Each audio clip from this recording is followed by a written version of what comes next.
Here's a kind of quiet unique to high granite. Not the absence of sound, but the kind of stillness that feels patient, ancient. Time seems to move differently where the ground rises past the tree line, where mist hovers without breeze, and rock keeps its own memory. Half Dome watches everything. It doesn't feel like it was created, it feels like it was revealed. A single, vast slab of stone, split clean and standing crooked like a great face turned away from the world. Rising more than 4,700 feet above Yosemite Valley, it's the crown of the park. Climbers run lines across it. Hikers queue at its cables, dozens deep in the summertime. Photographers travel from across the world for its shadows at dusk. But beneath the heel of this well-known monolith, beneath its summit logs and permit systems, waits a different kind of story. One you won't find in trail guides. One that hikers repeat only after a certain kind of silence settles around them. The kind that nudges you to take the long way around a bend, for no reason at all. These aren't ghost stories, not exactly. They don't come with morals or warnings. They're not passed to frighten kids or be posted on campfire forums. The tone is different, slower, like a story passed between people who weren't sure they were supposed to have heard it in the first place. They call him the Phantom Hiker of Half Dome, though most don't call him anything at all. The earliest mention doesn't come from legend, but from record.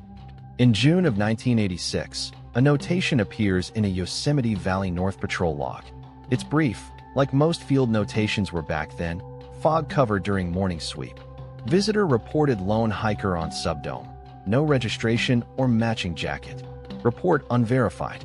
Cloud bank obscured later visual. The report was unsigned.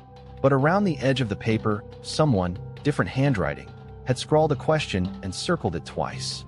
Third one this month. No follow-up. No conclusion. That's the pattern with most of the old reports.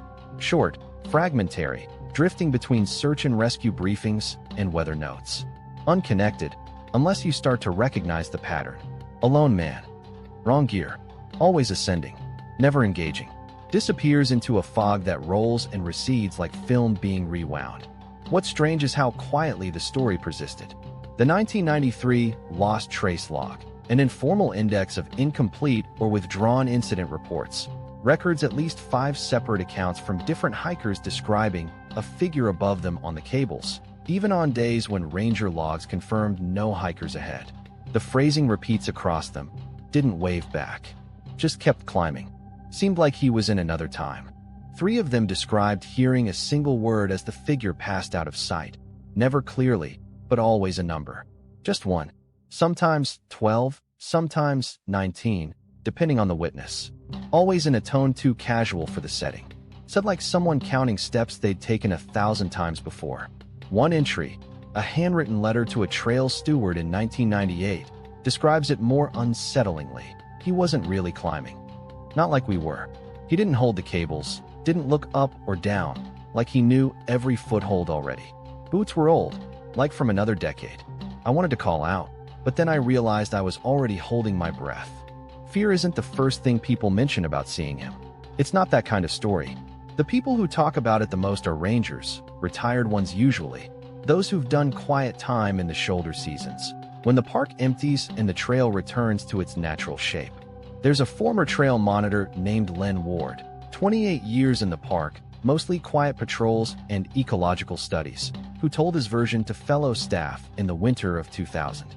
It was passed around unofficially, a campfire story, but calmer. In his version, he was overseeing a solo trail sweep at the tail of the season. October. Most hikers and climbers were gone. At around 6 p.m., near the subdome, in gathering blue shadow, he saw a man climbing quickly ahead.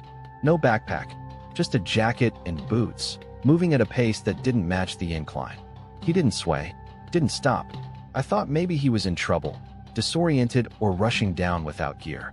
But then I saw he wasn't coming down. He was ascending, near dusk, and I don't think he was breathing. Len had called out, but got no response. Just the whistle of soft wind through gullies. The man never turned. To Len's memory, the man passed into fog that didn't seem to be there a moment before. A mist without movement. A silence that passed for distance. But when Len tried to describe it later, he mostly just repeated this. It was like something finishing a thought I hadn't heard. That's the shape of the legend. Not loud, not dramatic, just repetition. A figure that doesn't explain itself. A rhythm you catch long before you're sure what you're listening to. It gets called a lot of things, a ghost walker, a weather trick. One ranger called it the Count Man. Nothing sticks. The park doesn't keep lore on its books. But ask the right ranger on the right morning, and the term slips out without prompt. The mountain walks too. It's never explained. But the wording is always the same. Delivered softly, usually with a glance-up trail. Once you hear it, it stays with you. Different theories exist. They always do. Some say it's the spirit of a hiker who vanished and was never logged. A man who fell from the cables decades ago. Others claim it follows grief, that those processing loss are more likely to notice him. There's even one internet theory that the numbers he says are the count of those who've seen him, that each sighting advances him by one, stretching an old ritual towards some forgotten conclusion. But lore doesn't need answers to have power. It only needs consistency. And this one has consistency in spades. The figure walks alone. He ascends only.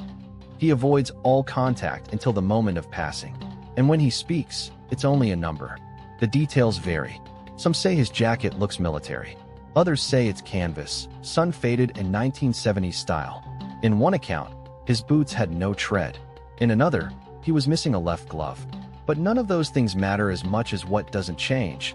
He doesn't climb to be seen. He doesn't descend with the living. He's spoken about in the same breath as changing clouds and disappearing cairns. Like something geological that's halfway decided to wear a face for a while.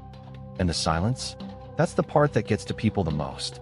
Often, before the sighting happens, the first sign is an absence. No birds. No breeze.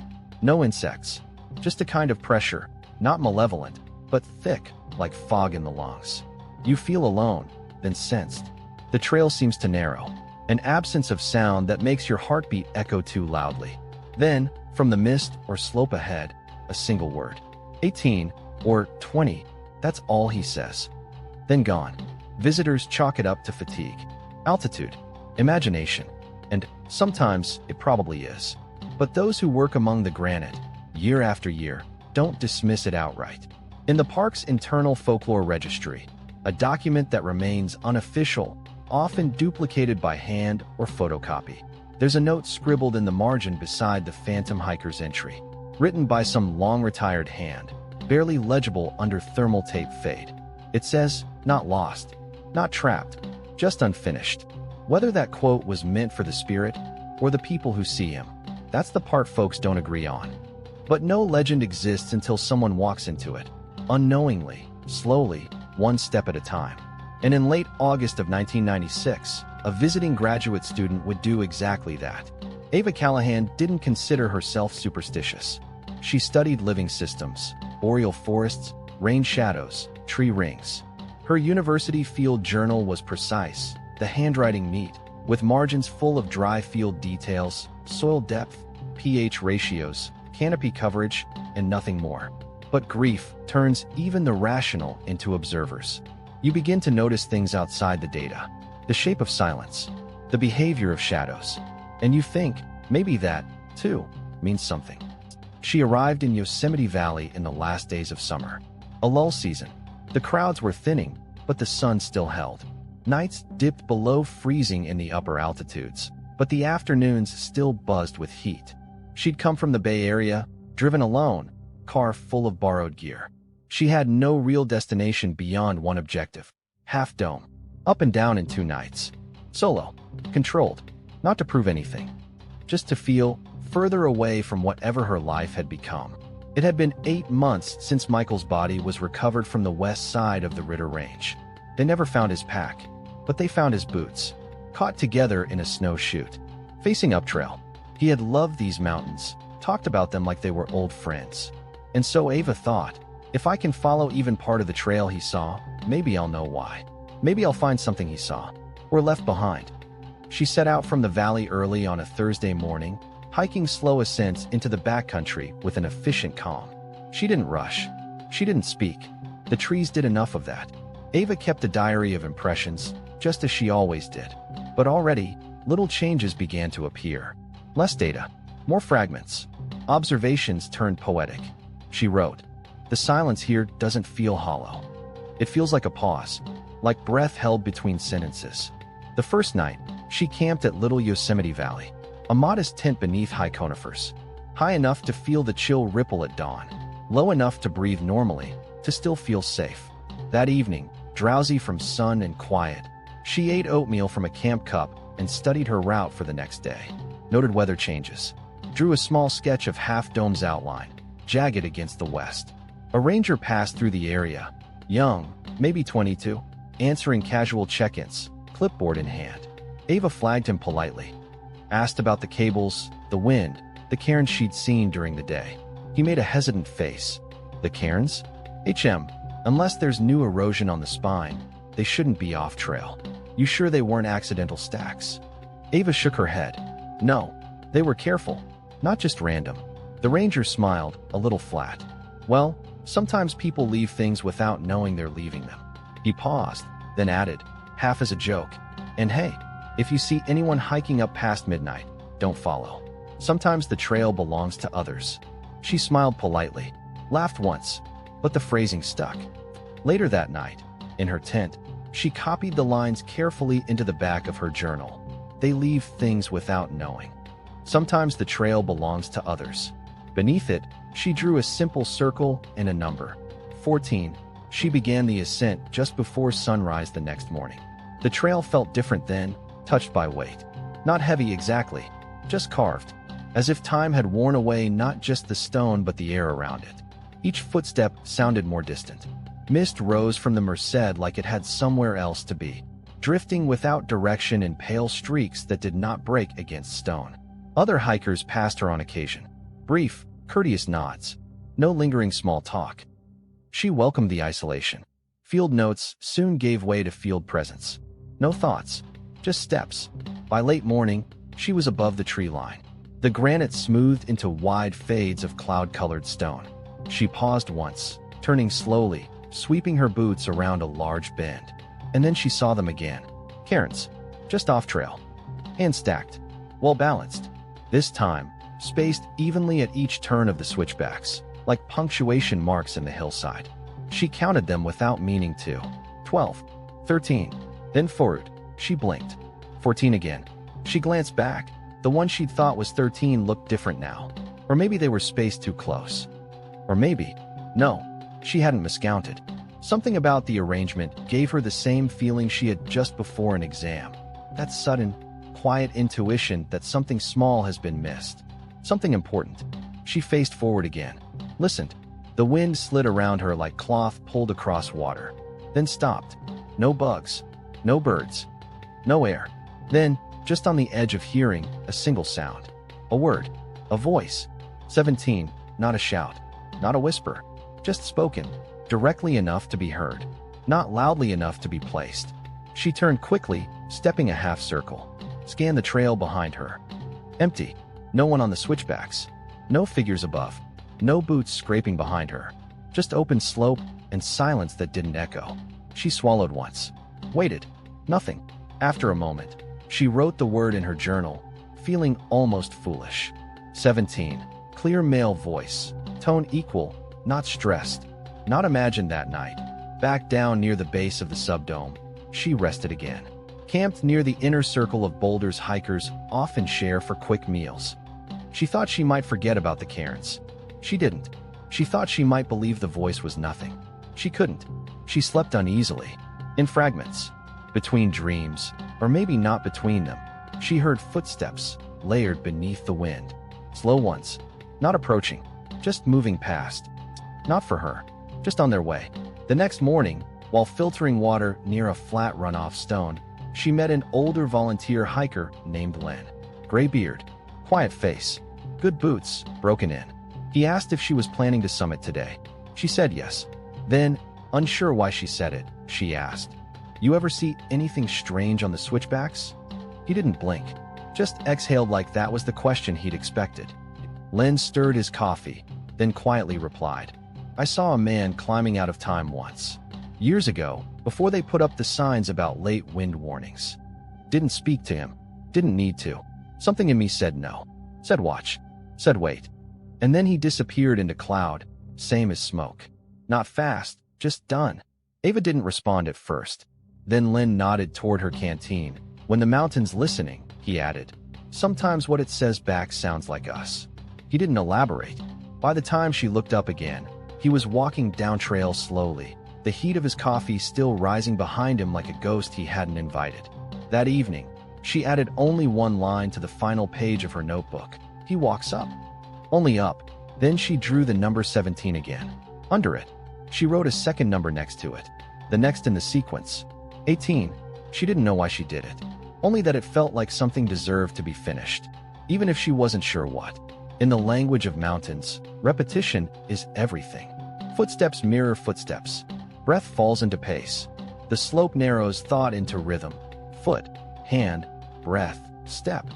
And somewhere in that hush between movements, a pattern begins to show itself. Ava returned to the mist trail before sunrise.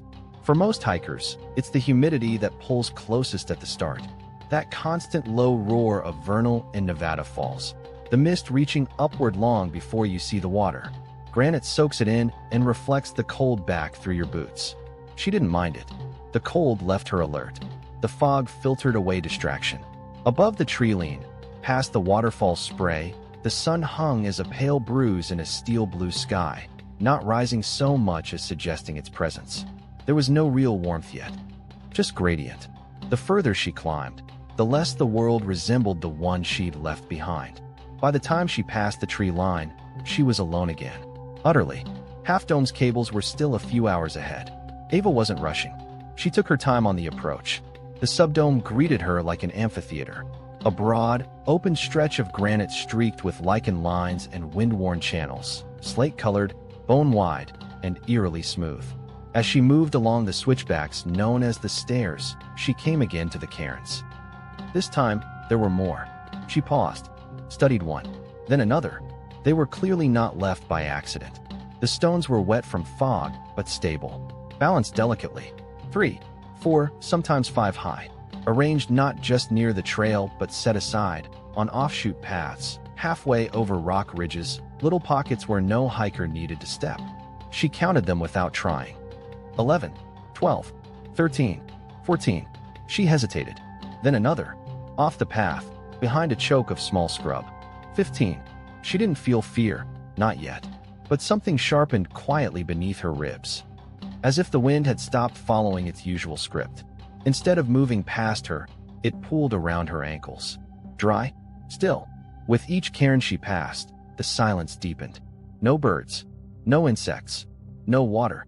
Just stone. And breath. By the time she reached the 16th cairn, she stopped. Or rather, she was stopped. Not by anything visible, but by something that filled the space ahead with too much meaning. She waited, listening. There it was again. Just behind her, maybe further up the curve of trail, but muffled, as if spoken inside a room with no walls. 17. A single word. Gentle. Firm. Spoken not ambiguously, not like wind through leaves, not like rock settling. It had inflection, and it said just that, a number. No call for help. No introduction. No urgency.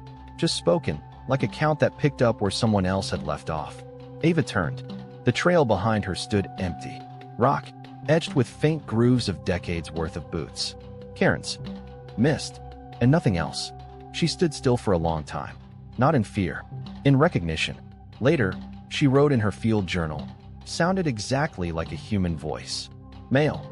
Flat. Familiar for no reason. No echo. Too soft to be threatened by. Tone like a remembering. Not a warning. She tried again to rationalize it. Fog plays tricks. Human minds seek language and noise. Her own breathing. But the shape between these events was unfolding too cleanly, too much like a sequence. A ritual, and she had already placed herself inside it. By late morning, she made it to the base of the cables. For any hiker, this is the moment commitment becomes visible. 2 steel cables stretched up the back of Half Dome's final pitch. A climb so steep the metal grooves shimmer when the light hits just wrong. Most turned back here in bad weather. The clouds had thickened. The sky was now a flat, gray ceiling, directionless. She fastened her gloves, adjusted her pack, and began moving up the spine. Each step was deliberate, not just for safety. It felt wrong to move too quickly, like jogging through a somber place. Halfway up, she noticed another cairn. This one stood in the spaces between the cables, on rock that no safe-footed person would stop on. Just 2 stones. Stacked. Alone. She tried not to look long. At the top of the cables, the air thinned further. She emerged into fog. By the time she stepped on the summit, the world had disappeared. The top of Half Dome is wide. Flat. Featureless to the casual eye. A wide, sloping plain of granite with a sheer vertical cliff on one side and long drop-offs elsewhere. Most hikers describe it as victorious. You can see for 360 degrees on a clear day. But Ava saw none of that. She saw fog. And footsteps. One set. Unmistakable. Wet-soled. Leading from one end of the summit to the other. Formed perfectly. Not dragging or fading. Just a straight path. Boot-sized. Left in pace. She bent down to check. Pressed her own boot beside one. Different tread. Different depth. The edges of the footprints were too clean to have waited here long. She looked up again. Just forward of her, there. A figure. Far off, near the drop-off ridge. Blurred but unmistakable under the fog's sifted edges. Someone standing. Half-turned. Not facing her, not quite facing the edge. Thin shoulders. Canvas pack. Worn pants. Body posture still. Completely still. Like something held in place by old memory. Ava inhaled silently through her nose. Held it. Stepped forward. One step only. The figure remained unchanged. No breath vapor. No shift of weight. And yet, nothing hostile. No menace. Just presence. The fog buckled slightly between them, like fabric shaken by breath. And then, the voice. 18. Spoken as if it belonged there. As if the number had been waiting all along. Ava did not respond. Fight or flight never came. Instead, she felt a stillness that bordered on reverent, not hers, but the mountains. It was as if everything around her was holding its breath. She took another step. Not toward him exactly, just forward. The fog swirled gently, not in gusts, but circles. When it thinned, seconds, maybe less, the figure was gone. Nothing left. No steps. No rustle. Just fog. And a cairn. Toppled. Its stones lay in a deliberate pattern at her feet. 3 flat. One turned. One cracked. She etched them into her journal that night. Copied their shape. Didn't try to interpret it. Some things aren't read. They're meant to sit. On the return to camp, Ava neither rushed nor lingered. She took each step carefully. Passed no other hikers. Heard no footsteps. But once, just once, she caught her boot beside a print she hadn't made. Smaller than hers. Deeper at the toe. She didn't try to follow it. Back at camp, she didn't sleep. Didn't try to. The wind returned for a while. It whispered through tall grass, pulled tents sideways. The chatter of far-off hikers by the fire reached her ears and fell away. But none of it reached that silence. The kind that folds across a place whenever something passes through. Whenever the trail has held too many footsteps that day. In folklore, warnings don't come loud. They don't arrive with fire or thunder or anything so easy to name. They come quietly, and they come in threes. You might not notice them all, but the pattern doesn't care whether you believe in it. It continues anyway. First, the voice. That single number Ava had heard above the cairns, spoken without emotion. 17. Then again, later. 18. She'd recorded it in her journal because that's what she knew how to do. Measure. Mark. Understand. But something in her had shifted since stepping off the summit. Not fear exactly, but interpretation had lost its edge. She no longer needed the number to mean anything. She knew it would come again. The sky was shifting already when she descended the cables, fog breaking apart like wet lace. The wind had returned tentatively, but it carried too little sound for the thinness of air.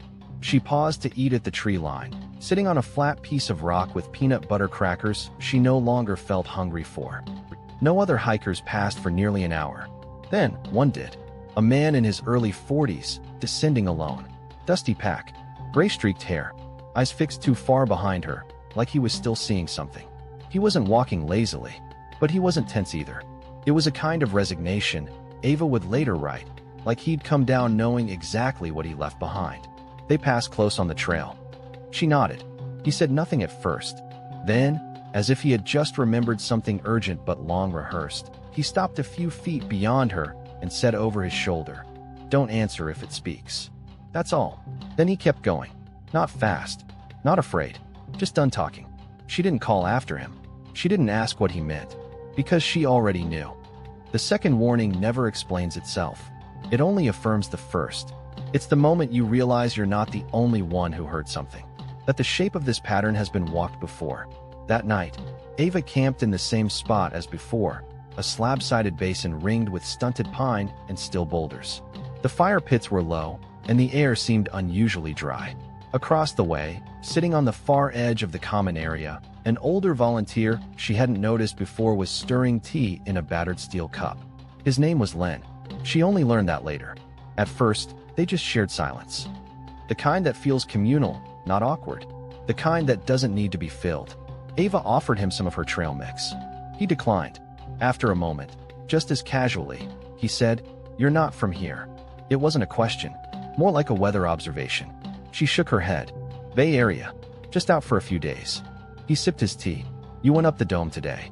Again, not a question. No smile. No suspicion. Just facts. Ava shifted, felt suddenly very aware of her hands.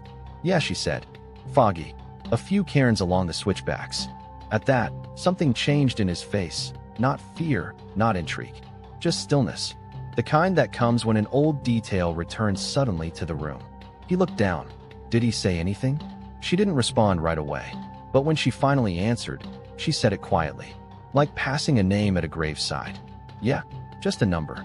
That seemed to satisfy him. Or maybe not. He blew gently on his tea. "I was a ranger here, long time ago. Not official. Hiker status. We kept an informal log of occurrences." He glanced to the trees. "Saw him once. Fall of '89. I'd just tagged a group of late-season hikers. Storm was pushing in. I was hiking solo to summit. Not smart. No one else was supposed to be there.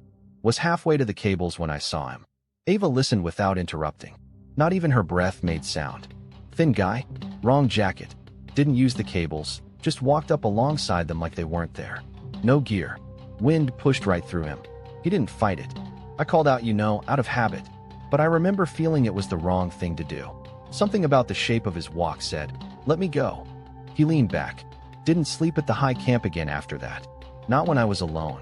Ava didn't ask any of the questions she should have. His tone discouraged it. But after a long pause, he added something she would later record exactly in her journal. "He's not after anyone. He's just count in. Count in who notices him. Counting who listens. That's all. But the second you talk back, that line," he tapped the air between them. "You cross it." Then he stood, tipped the last of his tea out onto the fire pit, and disappeared into the dark without ceremony. 3 signs. That's all folklore ever really needs. Not proof. Not story arcs. Just pattern. 3 signs. One voice that speaks where no voice should. One traveler who knew what not to say. One elder who knew what not to do. And there she was, sitting between all 3. That night the wind changed. Something about it felt intentional. Instead of brushing the trees, it passed through them like it was searching. Allergic to clutter. Looking for clear paths. If Ava closed her eyes, she could almost hear it sorting. Not approaching, not with steps. But passing close enough, she held her breath again until it was safely gone. She woke early to the sound of melting ice dripping slow from her tent fly. Drowsy-limbed, she stepped outside and looked up at the tree-line. A bird chirped once, then fell silent. Not in startle, just stopped. The sun was turning the high ridge gold, but the light never touched the ground the right way. Not completely. Before packing her gear, Ava added a new page to her journal. The pattern isn't about death. It's not about haunting. It's about presence. About something caught in motion that never found its end. It counts. Not people. Not bodies. It counts attention. And maybe, just maybe, that number is rising because we don't know how to look away. She didn't date that page. Just folded the corner, closed the book, shouldered her bag, and looked back up the trail one last time. Some summits arrive like a triumph. Others arrive like a door you weren't meant to open. Ava's came without sound. She started before first light. The air was still, cool, thin around the lungs. But more than that, it felt expectant. As if everything around her held its breath. The dust, the trees, even the stones. Her pace was slower than before. Not from fatigue. From recognition. The trail had shifted in her. This wasn't just the return leg of a short solo hike anymore. It had become something else, some ritual she had entered without fully understanding the terms. and now it was simply continuing through her. Like breath, or counting. As she reached the lower cables, Ava noticed the usual signs. Boot prints from previous hikers. Fog rolling down from higher elevations like it had gotten lost. The smell of dry pine needles, cracked open by the chill. But there was something different about the fog today. It wasn't moving. Normally, mountain fog drifts and thins, peeled by the wind and light. This fog hung low and flat, like water refusing to freeze, but also refusing to flow. It padded the trail ahead with a quiet that was impossibly thick. Every footstep fell away into it, soundless. The cables loomed above her like a warning without a voice. Steel against stone, stretching into a whiteness that seemed more idea than air. She fastened her gloves slowly and stepped forward. The climb itself was muscle memory now. Step, grab, pull. Step, pause, balance. She didn't force the pace. She didn't think of what might wait at the top. She just moved. At one point, maybe halfway, she glanced left. Something glinted. Stone, stacked precariously off the cable route. Another cairn. Deliberate. Set well off the natural line of travel. Built on stone with no obvious foothold. With more risk than intention. As if constructed by someone who no longer needed the same rules of gravity. She didn't stop to study it. She didn't need to. She'd started to see them less as messages and more like mile markers. And then the slope evened. The cables slackened. And Ava reached the summit. Fog erases scale. The summit of Half Dome is broad. You could walk the full curve of it and mistake it for a football field if the drop-offs didn't slice away into nothing. But in the fog, it feels infinite. An island of stone in a sea of blank air. She stood still for a moment, just breathing. No sound reached her ears. Not even echo. She moved forward slowly, the heel of her boots sliding slightly on the moisture-slick granite. Her gaze rose through the white, scanning for features she remembered from the guidebooks. The flat rock ledges, the cliff edge known as the visor. None of them appeared at first. Only fog. Then, just ahead, something appeared not as a shape, but as an absence of it. A figure. He stood roughly 20 yards away. Not centered, not framed, no drama in his stance. He didn't seem to wait for her, but he didn't move. A canvas jacket, sun-bleached and torn at one shoulder. Pants dark from weather. Worn boots. A body that held no tension, like someone halfway through remembering something old. He was turned slightly away, positioned toward the edge. Not fully toward the cliff. Not fully toward her. She couldn't see his face, but she could somehow feel his attention. Keep walking. Say something. Her mind went still. And into that gap, like always, came the voice. This time, not behind her. Not whispered. Spoken. From him. Without drama. 19. She didn't answer. Didn't move. He didn't speak again. He didn't look back. But something passed between them. Not a communication. A knowing. The number landed on her like a hand placed gently on the chest. Not pushing. Not clutching. Just wait. Human and unknowable. Measured. Final. And then, the wind moved.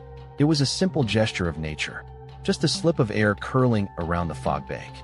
But when she looked again, he was gone. No shape. No sound. Nothing but the summit. And the stone. Where the figure had stood, a spiraled cairn had been placed. A rare structure in any terrain. 5 stones stacked in rotation, curving inward tightly, like a maze with a heartbeat. At the center lay a partial boot print. Angled. Not deep. Not made in mud. Made in memory. Ava didn't draw it. She didn't touch it. She simply sat beside it, cross-legged, back straight, and stared into the fog for what felt like a long time. No one came up after her. Eventually, instinct returned, the soft tug of gravity, hunger, and warmth. She began her descent. This time, she did not look for the cairns. She passed them anyway, and the fog began to lift. At the subdome, the landscape unfolded again, trees reclaiming the air, color returning to the sky, the heat slowly building. She paused only once, at a bend in the granite where 3 days ago, she'd first heard the number. She counted the cairns again. This time, they were fewer. She didn't count aloud, just kept the numbers in her head, and then stopped herself. Because down that path, letting the numbers continue, lay something behind the mist. And she wasn't sure that once you started counting for him, you ever stopped. Near camp, the air felt heavier. Moist, not with rain, but with something unsaid. A group of hikers passed her, cheerful, sun-warmed, unaware. She wondered if any of them would see him, or hear him, or start, without knowing why, to count. That night, Ava lit no fire. She wrote only 6 words in her journal. He walks. Still. Always. Only up. Then she closed the book and loosened the laces of her boots as if waking from a long-held dream. Coming back down should have felt like closure. The summit was behind her. The trail was known. And yet, as Ava crossed back into the shelter of trees, she realized something subtle had changed. Nothing looked different. The trail was exactly as it had been. The same steps in the granite, the same smell of sun on stone, the same distant murmur of the Merced. But it no longer felt familiar. It felt like she'd crossed some invisible line between participation and obligation. Like the trail had accepted her presence too easily. Not a threat, not even an invitation, just inclusion. There's a weight that comes with holding a secret you didn't ask for. She said nothing to the passing hikers as she made the final miles back toward Little Yosemite Valley. One of them, a man with an open map and a bright smile, asked about conditions near the summit. She told him the cables were fine. Nothing else. No mention of the figure. No mention of 19. Not because she feared he wouldn't believe her, but because she feared he might say, "I heard it too." Back at the backpackers' camp, her tent was where she had left it. Some gear dried neatly over rocks. A faint scent of charcoal from someone else's breakfast still lingered. Normal things. Earthly things. But as she unrolled her sleeping mat, she noticed something strange. Her journal lay open. She always kept it closed, tied with a waxed cord. Not out of secrecy, just habit. Now it sat face up, open to her last entry. He walks. Still. Always. Only up. At first, she assumed the wind. Or gravity. But the cord was still neatly beside it. Someone, or something, had unwrapped it, and only opened it to that page. She placed one hand gently on the paper. It wasn't cold, but it felt recent, as though the last reader had only just stood and walked away. That afternoon, she walked down into Curry Village to buy water and confirm her parking pass. The sun had started to burn off the upper elevation mist, and the trail felt alive again. Birdsong had returned. Strangers with trail dust smiles passed her every few minutes. An ordinary day at Yosemite, except when she reached into her jacket pocket at the ranger office and found a small stone she did not remember placing there. Pale, flat, almost round. It had the faint outline of a boot heel pressed into one side, perfect and dry. She left it gently on the desk and walked away with her paperwork. Her final night in the valley was cool and uneventful, but the dreams were not. She awoke several times to the sensation of footsteps, not beside her tent, but inside her mind, marching past her thoughts, always upward, gaining. Each time, she would jolt awake, only to find her tent still. Her heartbeat sounded, in those moments, like the trailing echo of boots on stone. The next morning, Ava packed quietly. It was only once everything was loaded onto her back that the silence broke again.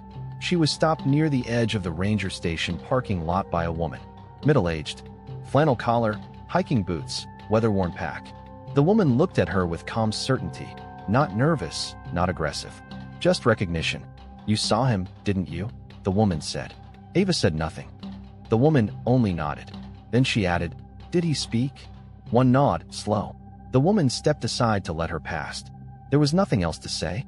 That was the moment Ava knew this wasn't her story alone. It hadn't been for decades. Maybe longer. 2 weeks after she returned home to Berkeley, Ava mailed her journal, or a copy of it, to a friend working seasonally as a biologist in the park. She didn't explain why. She only included a single note with it. "He's not memory. He's movement. If you don't understand that yet, you haven't walked far enough." Shortly after, that friend logged an unofficial report in the Ranger archive file known as the Echo Binder. No formal paperwork, just a scrap of paper. Field notebook submitted. Red, thread-bound. 56 pages. Mentions. Cairns, counting, figure on summit. Subject appears calm. Assumes presence is ongoing.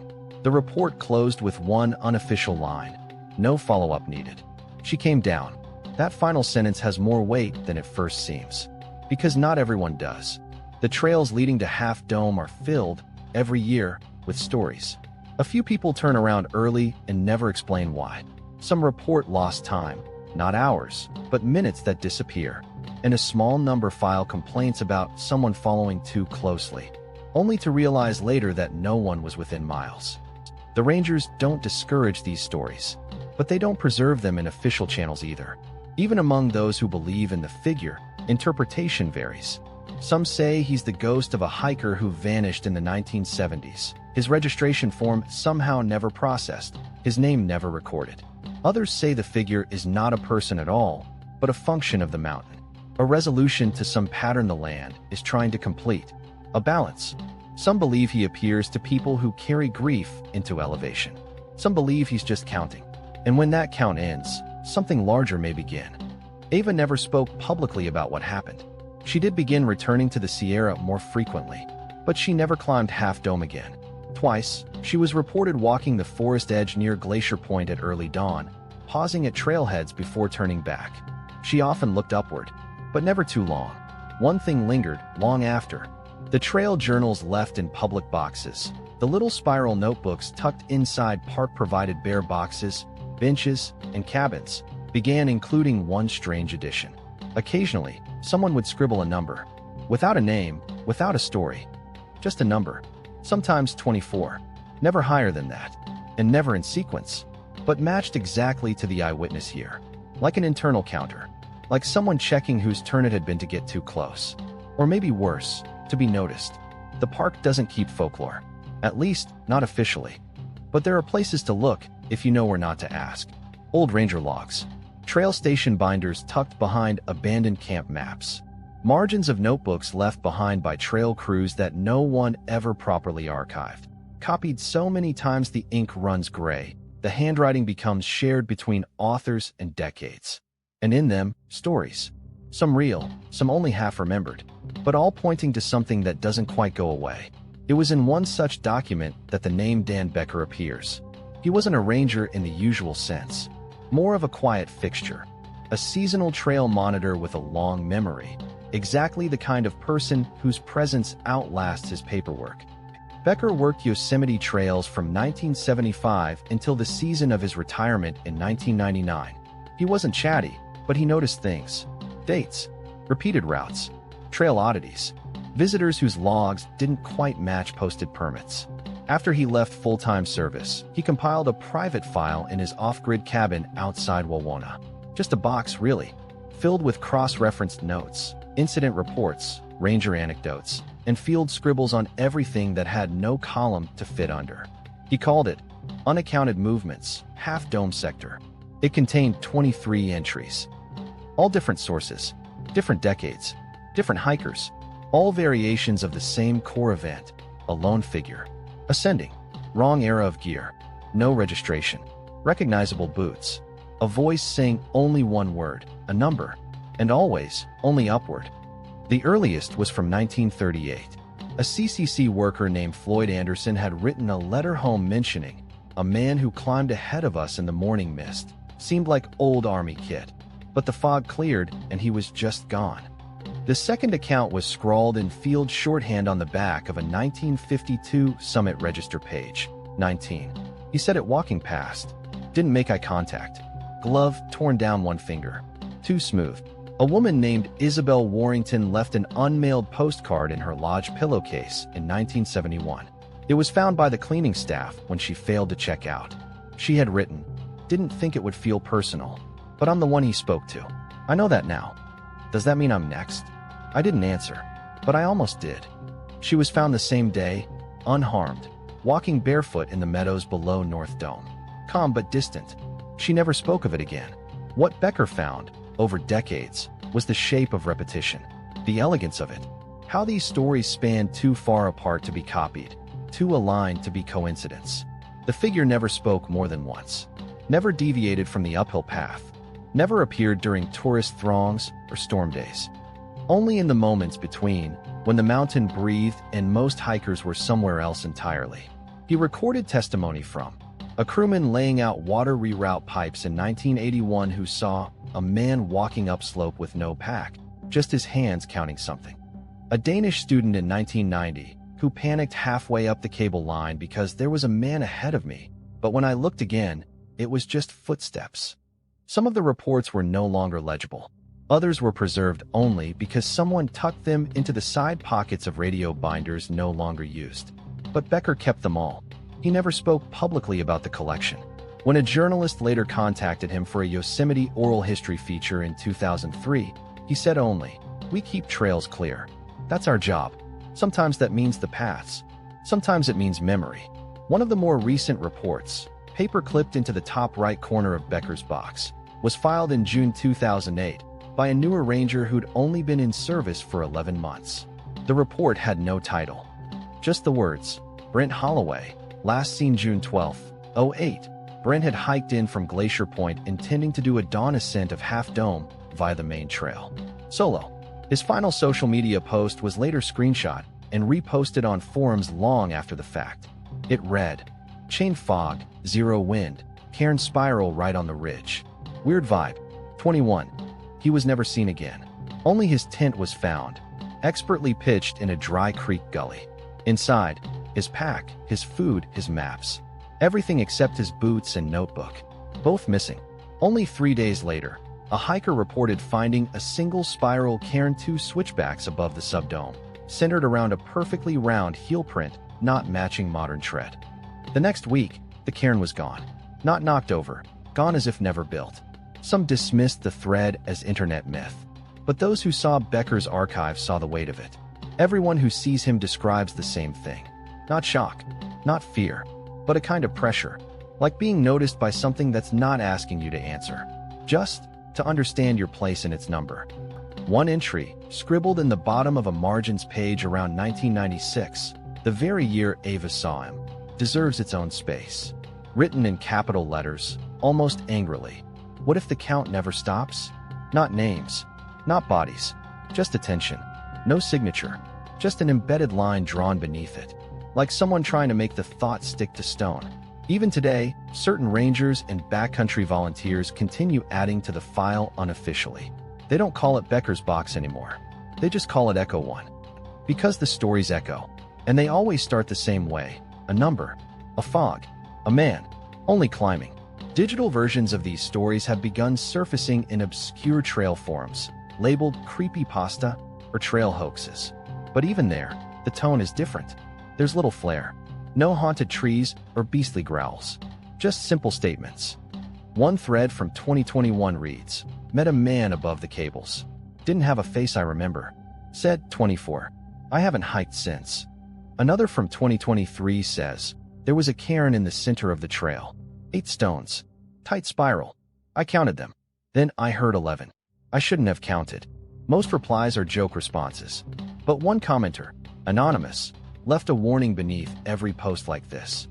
The message never changes. Do not answer. Do not count aloud. Do not follow. Let it climb alone. To date, there is no official acknowledgement of the phantom hiker in Yosemite National Park records. But those who know, they keep their boots dry before they reach the mist. They don't stop for cairns. And they never, ever count their steps aloud. Because the moment you do, you start walking beside something that's been counting much longer than you've been alive. Sometimes it takes just one disappearance to make people start listening again. Even when the numbers have been there, all along. Even when the cairns have already pointed the way. June 12, 2008. Brent Holloway, age 35, didn't fit the archetype of the reckless hiker. He was measured, experienced, a habitual soloist with no known history of injury, and someone who logged his routes meticulously before each trip. No personal tragedy, no posting of cryptic messages online. Just a man who liked long trails and early ascents. He arrived in Yosemite on a Tuesday. Park records show him picking up a trail permit for Glacier Point to Little Yosemite Valley, intending to summit Half Dome the next morning and return by noon. He carried an external frame pack, a waterproof field log, exact food rations for 3 days, and a well-maintained pair of boots. Before starting the hike, he stopped briefly in a visitor center to ask one unusual question. Do cairns ever get built on the summit? Or anywhere up the final cables? The ranger on duty reportedly replied, "If you see cairns up there, let us know. They're not supposed to be." Then added, "Why?" Brent didn't answer, just nodded, and walked out. At 5:42 a.m. the following day, he posted a photo to a hiking message board he visited occasionally. The picture showed dense fog, stretched tightly along a silent trail. Dead center in the frame was a stone spiral, just like the ones Ava had seen years before. Brent's caption was only one word: 21, nothing more. It was the last communication traced to him. When he didn't check back in that night, rangers waited until the full 24-hour return margin passed.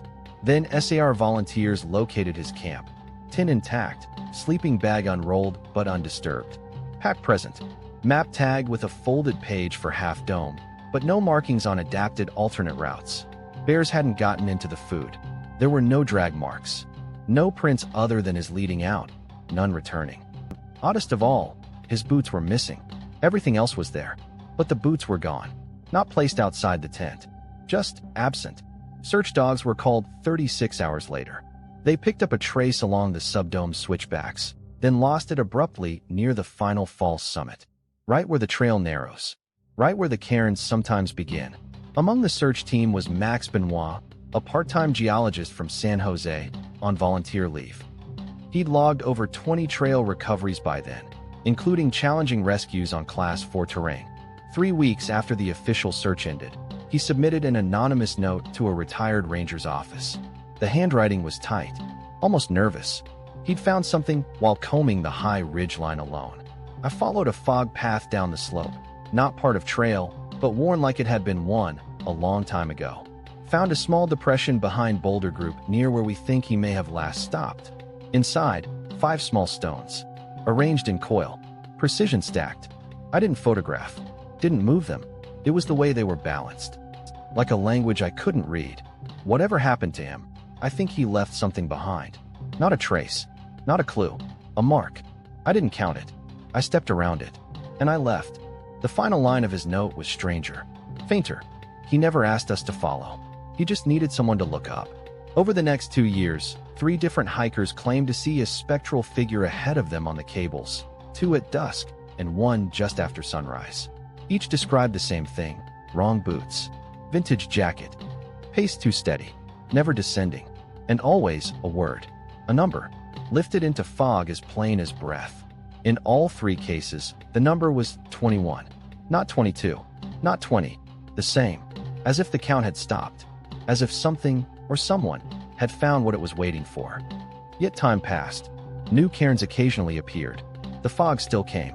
1 or 2 people whispered about faint boot prints where there shouldn't have been any. And then, the numbers started again, but differently. Between 2009 and 2013, a quiet shift happened in the logbooks tucked away at informal trail rests. Where visitors often sign their name or leave simple messages, strangers began writing something else, not always on the first line of a page, not in capital letters, just quietly penciled in, among the summaries of good views, bad blisters, and bug warnings. 22, 23, 24. The numbers made no reference. No context. Sometimes they appeared on the first page, sometimes buried near the end, occasionally inked neatly in the margin, not in the lines at all, as if waiting for someone to notice or pick them up. Then, curiously, Ava's journal resurfaced. Technically, it was never missing, but the original handwritten version, thought to remain in a private archive, appeared anonymously in a fireproof ranger box near the Clouds Rest Junction in September 2015. No identifying slip, no new notes, just a field notebook bound in red thread, heavy with repetition and quiet observations. The last page, water damaged, was only half legible, but what remained was clear. Let him count. That's all he wants. But do not count back. Once you do, you will hear when the number comes again. Then it's your summit. A retired ranger, one of Becker's friends, added the final pin line to the inside back cover. The handwriting was sharp and uneven, as if made with a hand that had waited too long to speak. Nothing about this is tragic, unless you answer him.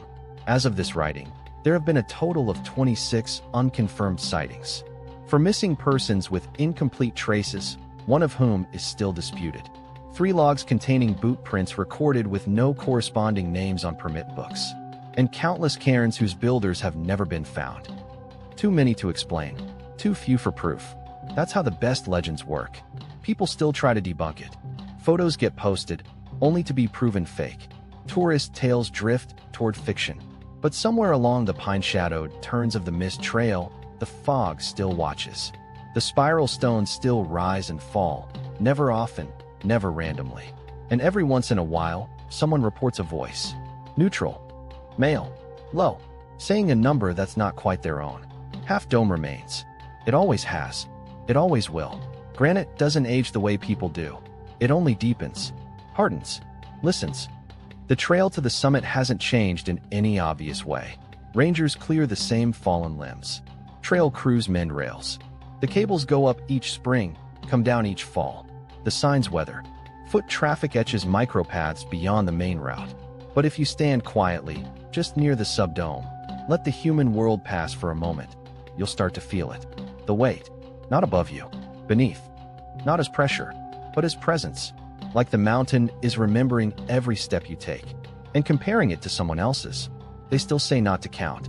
It's not posted, not in the visitor center, not on any official trailhead sign, and just keep walking. A few stories surface each year, never enough to form panic. Someone hears a man's voice just ahead saying 26 when they're sure no one's around. Another claims to have seen an old boot print in dry dust next to melting footprints of modern tread. One hiker posts a Cairns photo from the summit, swearing it was a perfect spiral, but the next climber, just minutes behind, sees nothing there. A quiet exchange continues beneath the public trail map. Then for a while, silence. Then 29. Not everyone sees a figure. Not everyone hears the number. But for those who do, it isn't about terror. Fear implies a threat. And this doesn't threaten. It includes, almost gently. The stories fade out of earshot and return again like circling wind. Always the same shape. A voice. A number. A figure ascending. Only ascending. Some believe the figure was once human. A lost hiker. Pulled from time and rewritten into stone. Others say he was never a person, really. Just the mountain's way of holding balance. A human shape to carry the weight of stray intentions, grief, unfinished thoughts, quiet disconnections. Some hikers carry those with them and don't know, until the steps behind them start to match their own. Too perfectly, too regularly, too close. If you ask park staff directly, you won't get much. A half smile, a gentle shrug, maybe a polite laugh. But a few of them, the older ones, fold trail reports at season's end into private envelopes. Slip them under wooden desk drawers. Keep old notebooks stacked with handwritten margins that say things like, "Don't linger near fog. If you hear him, leave it be." The count always continues. As for Ava Callahan, she's never been seen on Half Dome again. But some say she was recognized at the Tuolumne General Store one fall, standing by the coffee machine. Quiet. Still. Watching the peaks out the window. A young hiker asked where she was headed, making conversation. She didn't answer at first. Then quietly, she said, "Not up. Not anymore," and walked out, her boots leaving no noise on the wood floor. Every few years, someone sends the ranger office a worn page with a list of numbers, counting from the teens up into the 30s, with notations barely visible beside each one. Most of the notes are smudged, like they changed their mind mid-sentence. Some are left blank, as if even now, even knowing all this, we still don't know what it's counting. Steps? Witnesses? Moments? Or just the ones who finally looked up when they were supposed to keep walking? Cairns still rise. Cairns still fall. The mountain keeps walking through someone. And if you listen, really listen, on overcast mornings near the subdome, you might hear a figure just ahead, boots on dry granite. Soft, even, near. Then a voice, like wind looped around a memory, 30. And then nothing at all. So if you ever hike Half Dome, if you do it alone, if the cables are slick and the mist curls a little too symmetrically across the ridge, if the trail goes too quiet, not peaceful, but expectant, and then comes the voice. Don't reply, don't count, don't even look for the figure. Because if you do, you won't just hear the number. You'll know exactly why he's saying it. Let him climb, let him count, but never help him finish. If that gave you chills, like the video, share it with someone who sleeps with the lights off, and hit subscribe, or the next photo might have you in it. Tap the bell. The next story drops soon.